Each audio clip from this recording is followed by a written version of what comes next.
king unifier, and now it's denied. So if you can just elaborate a little bit on that.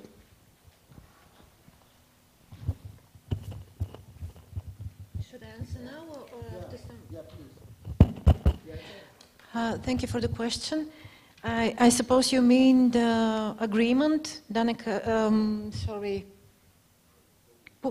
Claudius Popov, and that's true that the debt of Yugoslavia and Greece was taken by Bulgaria, and this was the usual practice during this time after annexation. So it was a preemptive annexation that Bulgaria performed, and that Germany agreed to just neutrally accept.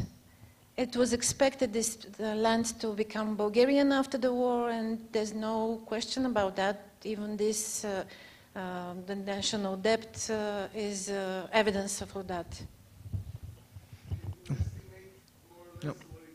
No. I'm sorry.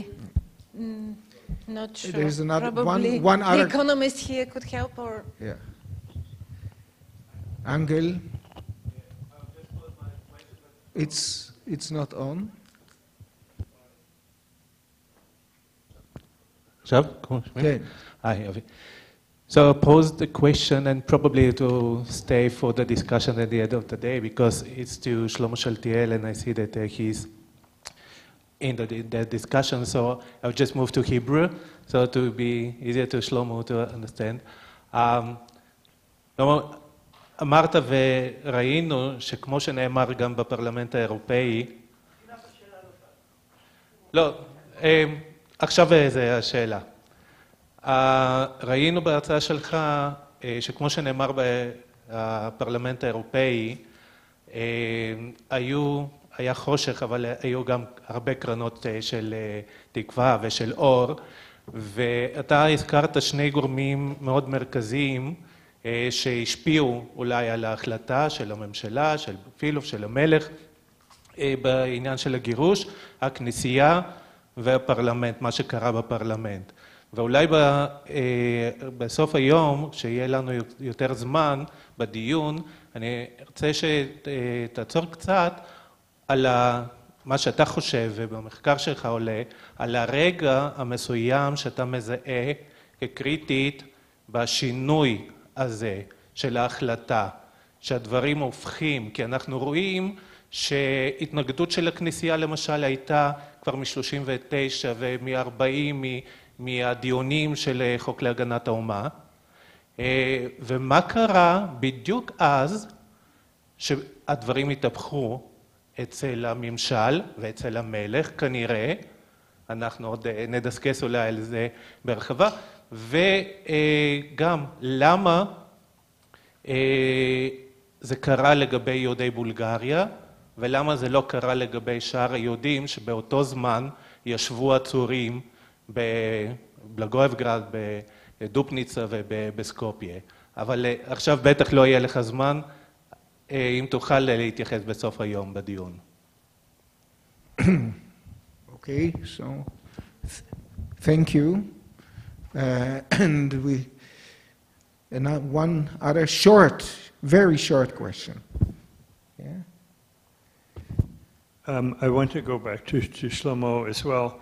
One very quick comment is his moving statement at the end of what child experiences when put under this constant ignorant attack at a little boy on that tram. That some hated him and some protected him is also important, but it is also a whole new area of research to focus on the children. Now, one last question for you. Is the ambassador to whom you referred, is that Atanasov in Paris? When the French, when the Bulgarian citizens in Paris were sent down to Sofia in one train, that was against orders, and like Kiyune Sugihara and other diplomats who did those things. But is that the name of the ambassador you're referring to?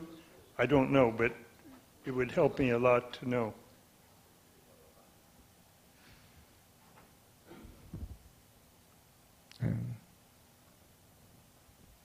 ברשותכם אני אענה בעברית. אתחיל מהסוף. זה לא היה התנסוף. אני מכיר את התכתובת בין הקונסול הבולגרי בפריז, שפעם אחר פעם במשך 5 פעמים ביקש ממשרד החוץ הבולגרי לאפשר ליהודים, תושבי צרפת, אבל אזרחי בולגריה כשרים, חלקם לחמו במלחמות, בעלי תארים למיניהם, ופרסים וכו' וכו', שהם רוצים לחזור.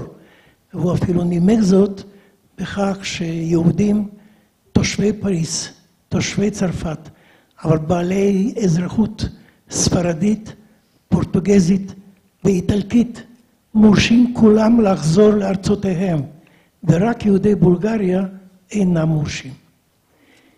לגבי החלק הראשון של שאלתך, כנראה שלא הייתי מספיק ברור, או שלא הובנתי, אבל כשעליתי לחשמלית, אני לא הותקפתי. להפך, הבולגרי המבוגר פנה אליי, אתה לא צריך לענות את זה. אנחנו לא רוצים אפליה בנוסח הזה. והאנשים בסביבה שאמרו דע, אישרו את דבריו. לא צריכים את זה. לא רוצים אתכם מופלים. תודה רבה. I'll just say one remark for Stephen regarding your comparison with the Warsaw Ghetto. I think that it is not the right thing because the issue of ghettos, as I've written in a whole study, is that there was never a decision about what ghettos should look like. And the issue that came up recently from Germany was the issue of compensation for people in open ghettos in Romania and Bulgaria, because Germany took responsibility from September 1941 for those countries.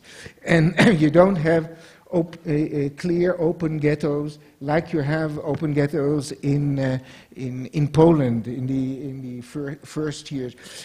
So, and ghettos is not something where we have a clear decree from the German side. It is a phenomenon that emerged. And in Germany, according to the legal procedures that they have, it wasn't clear how to deal with people who were in Romania and Bulgaria in something that is similar. So we had to define it. We had to define what are open ghettos for the Germans today, right? And so we have to differentiate between what are ghettos in the historical meaning and what are ghettos for legal purposes. And in this case, it was where people were concentrated, and there were basic things that can be compared to a ghetto situation. So I wouldn't take here, I wouldn't compare it with the Warsaw Ghetto. Warsaw Ghetto was not the first ghetto to be established. It has its special features, and there were open ghettos in Poland too. So I would leave out the comparison and relate only to the concentration of Jews in the various places throughout Bulgaria. But we are 10 minutes behind the beginning of the break that you are all waiting for. Before we go upstairs, I just want to mention that the enormous contribution to organizing this conference from our staff, especially Merav, Lilach, Karen, and all around, and also the design of the program, which is very nice, I think, and all done under enormous pressure in the last minutes. So thank you again for that. And